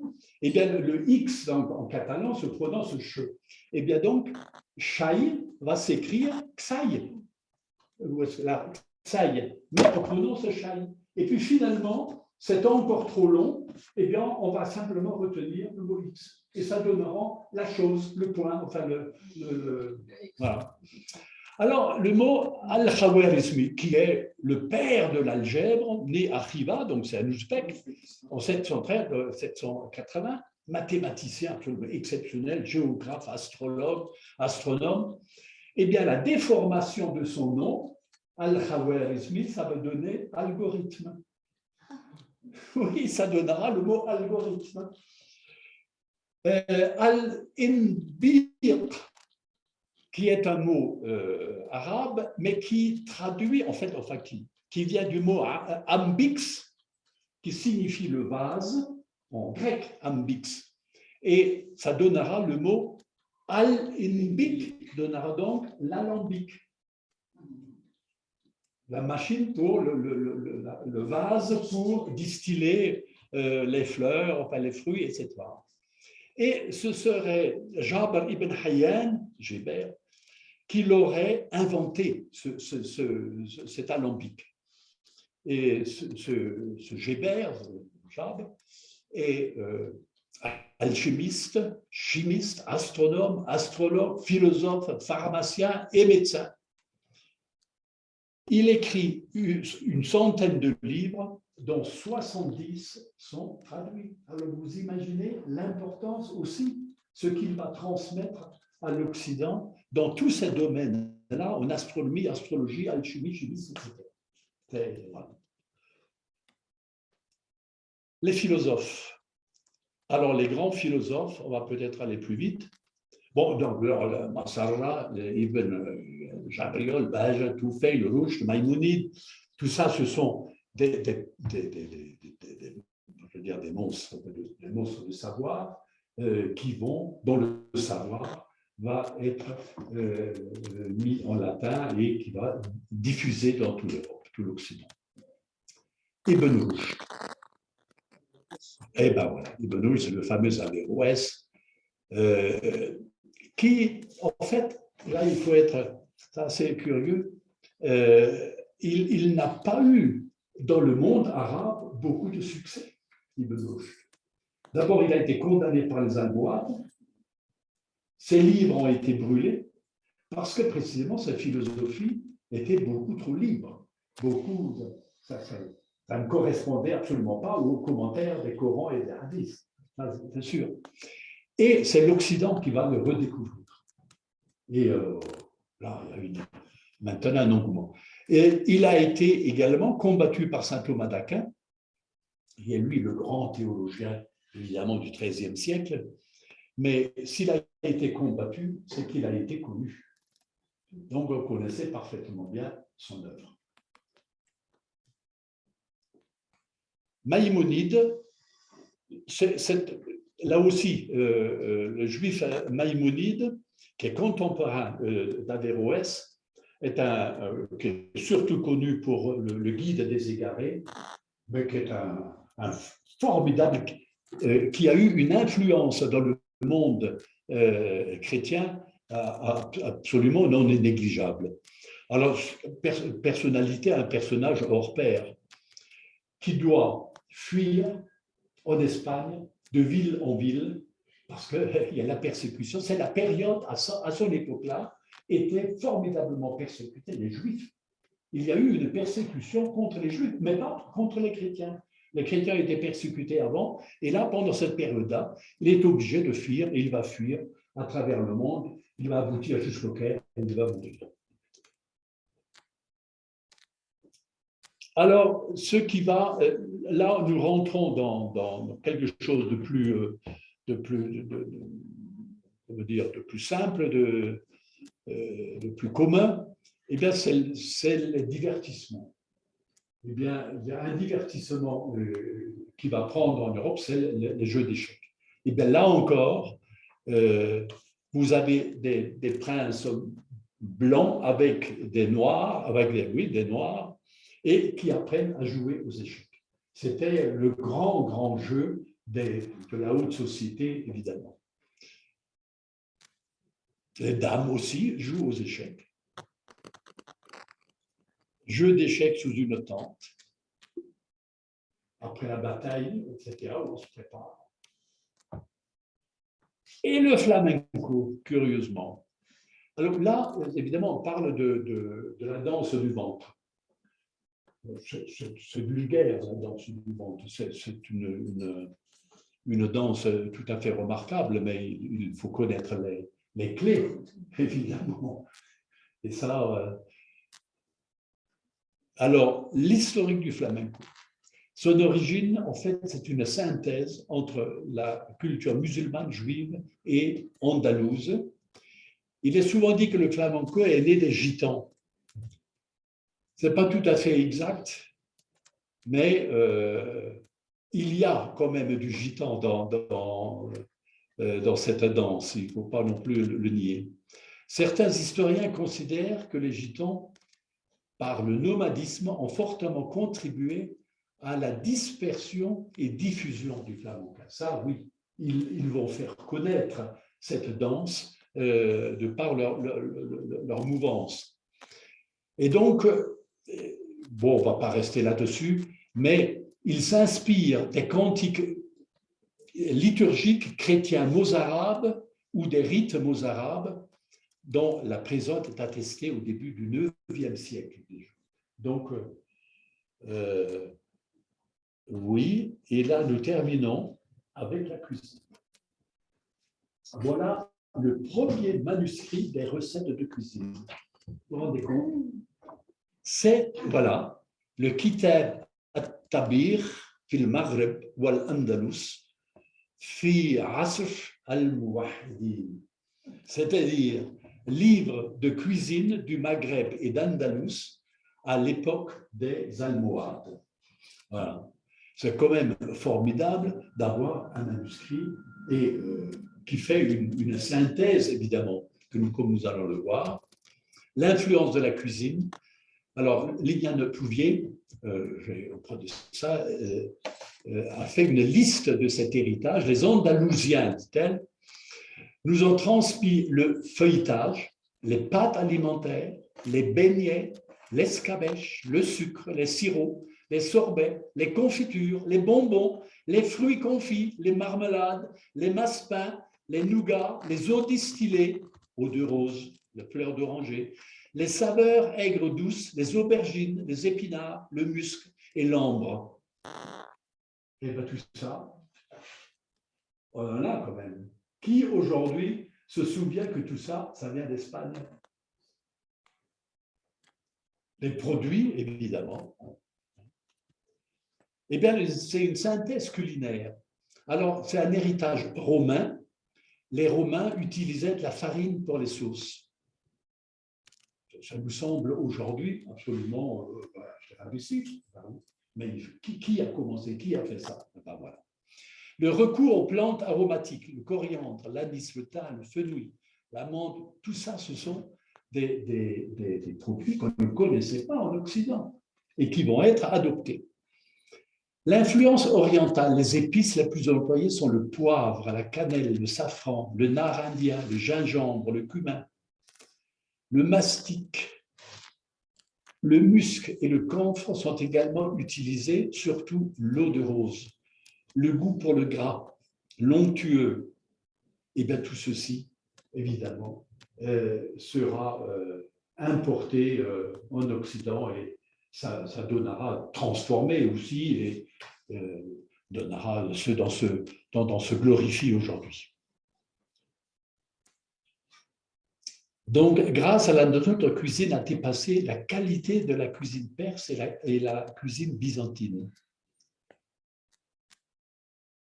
Le ton vital de ces sociétés et le commerce florissant ont apporté la moutarde, le gingembre, la cannelle, la galanga, la noix de muscade, le clou de girofle, la cardamome, le cumin, le safran, etc. Depuis longtemps, on cultivait en Espagne l'olivier, les céréales et les vignes. Les Arabes ont apporté la culture du riz, la grenade, le coton, le safran, l'aubergine, l'artichaut, l'endive, l'asperge. Voilà. Donc, les boissons. Ah ben oui, là aussi, les boissons en arabe sharab ont été produites à partir de l'incorporation d'épices exotiques à la consommation andalouse. D'où le mot espagnol sharab. Voilà. Le sharab était un cocktail de jus de fruits, d'épices, de fleurs et d'herbes différents, parfums de différentes saveurs. Et bien là aussi, il faudrait évidemment parler des sorbets, enfin et des différentes confitures. Tout ceci vient d'Espagne. Et on termine, pour aller boire un coup, l'alambic. Évidemment, cet appareil va être adopté par l'Occident, ça c'est sûr et certain, mais c'est surtout la preuve aussi que l'on extrayait donc les huiles essentielles de différentes plantes qui servaient dans la médecine, avec lesquelles on guérissait, ou du moins on essayait de guérir les gens, et qui ont été mélangées aussi, toutes les saveurs de la cuisine. Voilà, ben je fais un petit tour d'horizon en oubliant énormément de choses. J'ai encore une minute? Oui. J'ai encore une minute. Et deux. 2 minutes même, bon, j'en ai trop même. Ce que je voulais vous lire, c'est que l'importance du 12e, 13e et 14e siècle. Alors, ça ne nous dit peut-être pas grand-chose lorsqu'on dit « oh, au 12e siècle ». Je me suis amusé à relever les noms et les principaux mouvements politiques qui ont eu lieu à cette période. Vous avez, si vous avez suivi les autres conférences, pour voir un peu quelles sont les choses peut-être qui marquent les fameux siècles.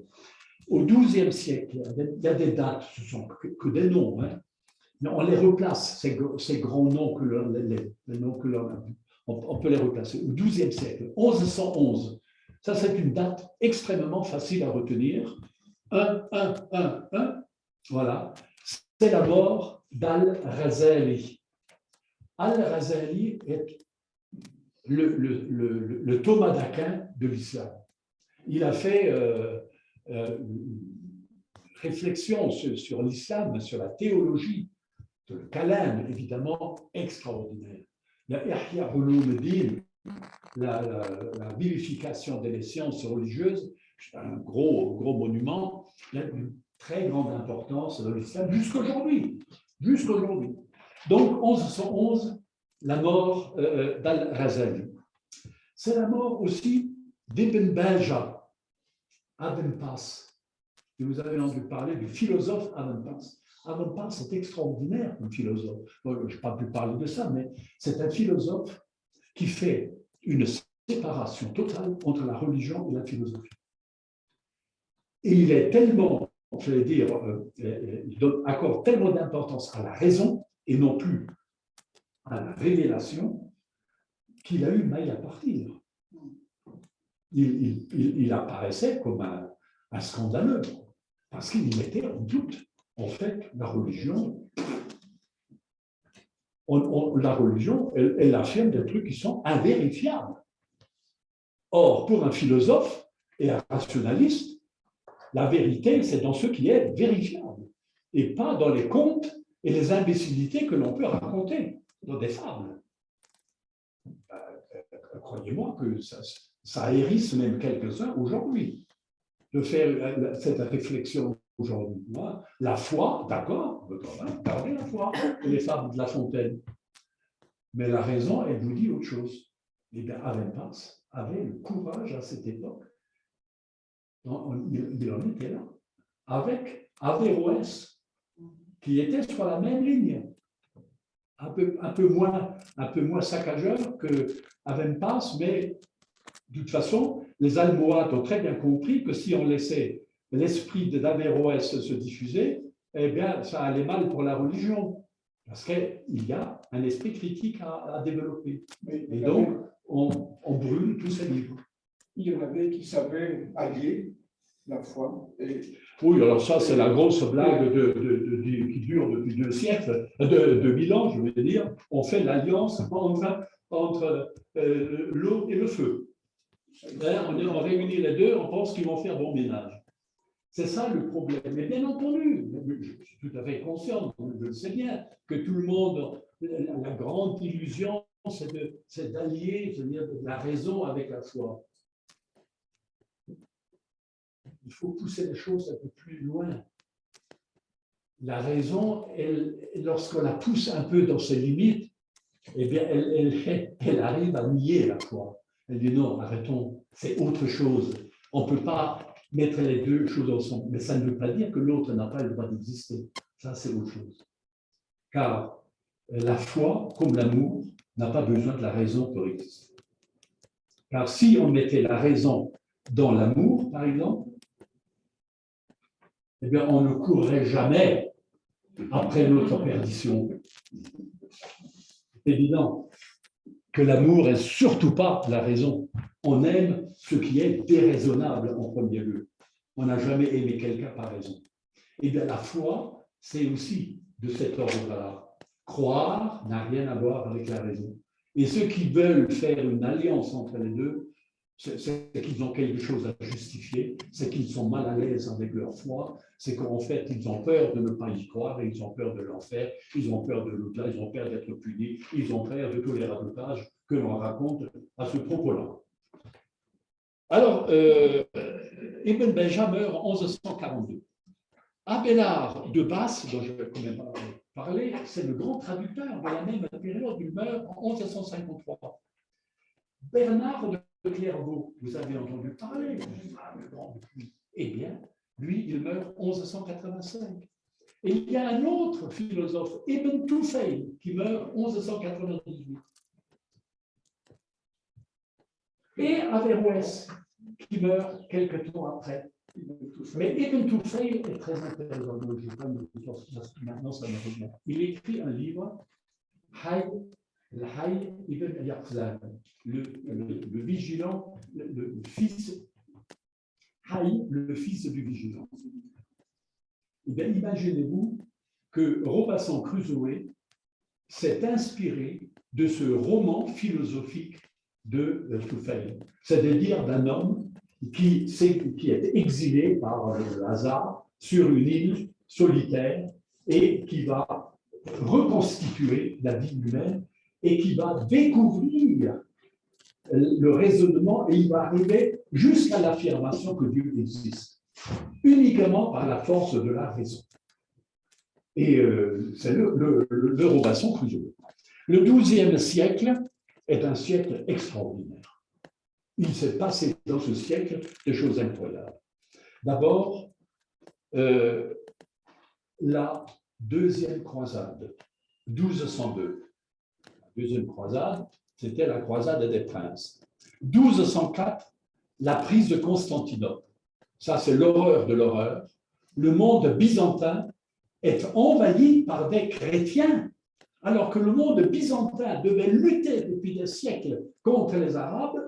Et voilà que des chrétiens prennent Constantinople. Jusqu'aujourd'hui, les chrétiens d'Orient n'ont jamais pardonné ceci des Occidentaux. La prise de Constantinople, c'est une horreur absolue. 1204, la mort de Maïmonide, personnage quand même. La mort aussi de Françoise d'Assise, 1226.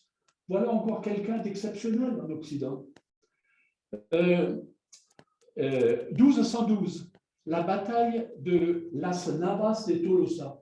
C'est la première grande victoire des princes chrétiens et c'est à partir de là qu'on peut dire que la conquête maintenant des princes chrétiens va être totale. Ça, c'est le grand revers.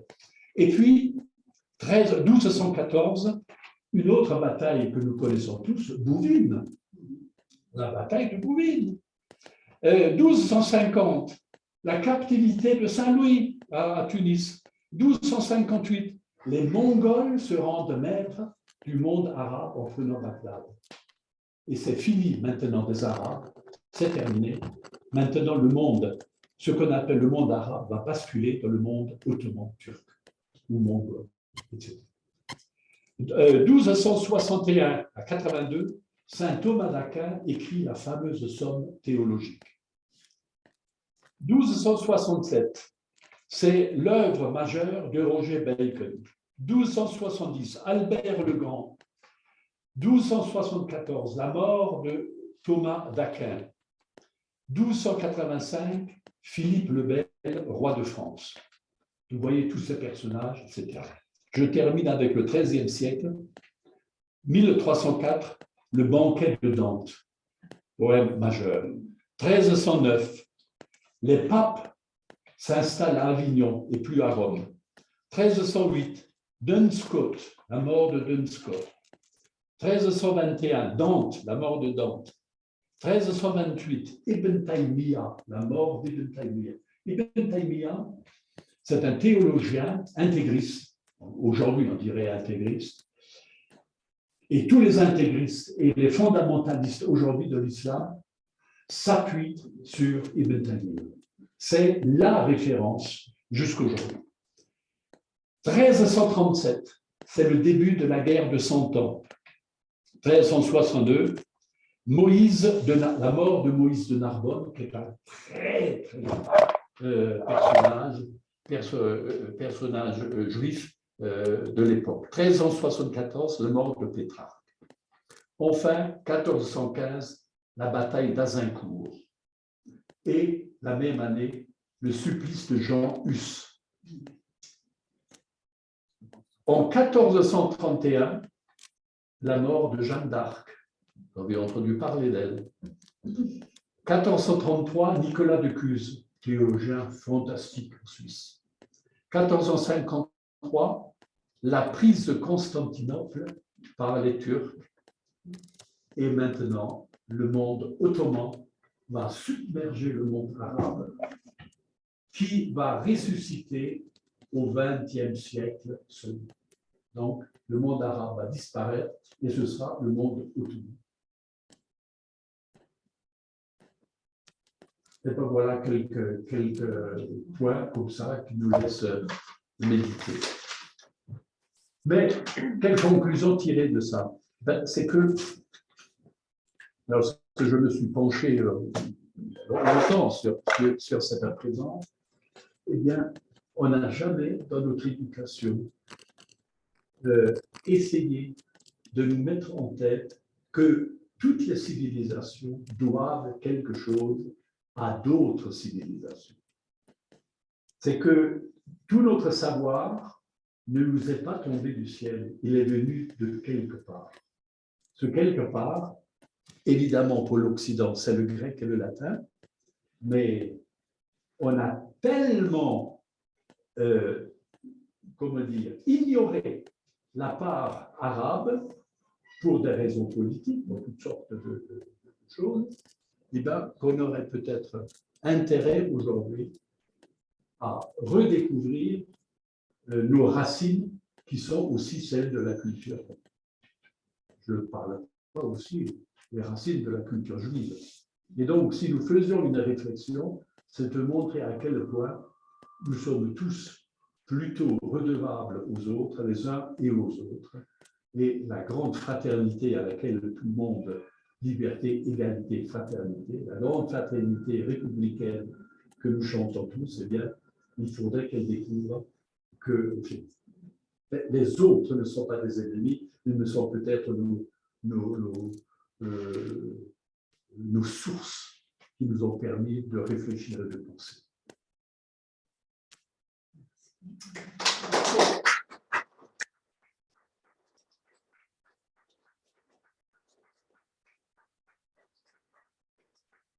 Est-ce que vous avez des questions pour M. Weber? Madame. 5 secondes, ce n'est pas une question, c'est juste pour ajouter une toute petite pierre Oui. à l'immense édifice que vous avez construit là sous nos yeux. Encore une dette qui n'est pas négligeable. Hein. Vous avez parlé de cette ligne, donc poésie arabe, troubadour, etc. Eh bien, on trouve cette piste dans la naissance d'un genre qui en Europe a joué un rôle extraordinaire, dans la naissance du sonnet, Oui, à la cour de Palerme, oui, au XIIIe siècle. oui. Donc, il y a encore une confluence, n'est-ce pas, extrêmement intéressante. Et Dieu sait que le sonnet, bon, au XVIe siècle, l'Europe ne faisait que du sonnet. Mais oui. Que du sonnet. Mais donc, qui vient d'Italie. Qui vient d'Italie. Oui, mais on oublie que. Oui, mais justement, derrière l'Italie, avant Totalement. à la cour de Palerme, Oui, n'est-ce pas, au XIIIe siècle, oui. se sont rencontrés les lignes arabes qui nous arrivaient par l'Occitanie, par les troubadours, avec les thèmes de l'amour, de l'ivresse, oui, etc., mais aussi la forme poétique du sonnet. Totalement. Je n'ai pas. Vraiment, je vous remercie de mentionner ça, parce que j'ai totalement passé sous silence le versant italien, parce que. Il y a tant de choses. Voilà. Et il y a beaucoup de mots, d'ailleurs, dans notre langue et qui sont d'origine arabe, mais qui passent d'abord par l'italien. Par l'italien. Voilà. Le sicilien est truffé de mots d'origine arabe. Oui, oui, oui. Ce ville de Pantelleria qui se trouve entre la Sicile et la Tunisie, une île italienne, La Sicile, c'est de l'arabe d'Aletan, avec quelques mots italiens de ci, de là, mais c'est resté de l'arabe. Hein. Oui, oui, oui. Pas mal aussi.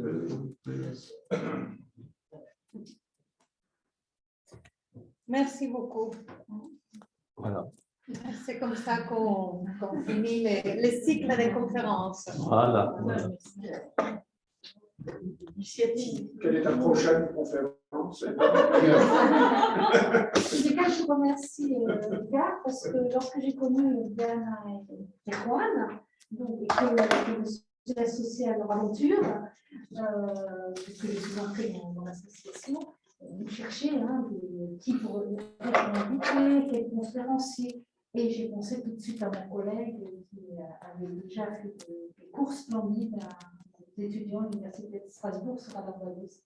Et donc il m'a dit, mais ça fait tellement longtemps que je suis à la retraite, je suis passée à autre chose, je suis ailleurs. Bon, je ne vais pas dire son âge, mais